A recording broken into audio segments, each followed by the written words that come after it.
Hello everyone, how are you doing? This is MD Tech here for another quick tutorial. In today's tutorial, I'm going to show you how to go about clearing the WhatsApp cache on your Android smartphone.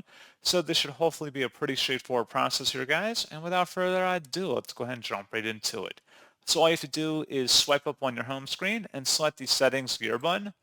Then you want to select the apps tile and then select where it says see all apps.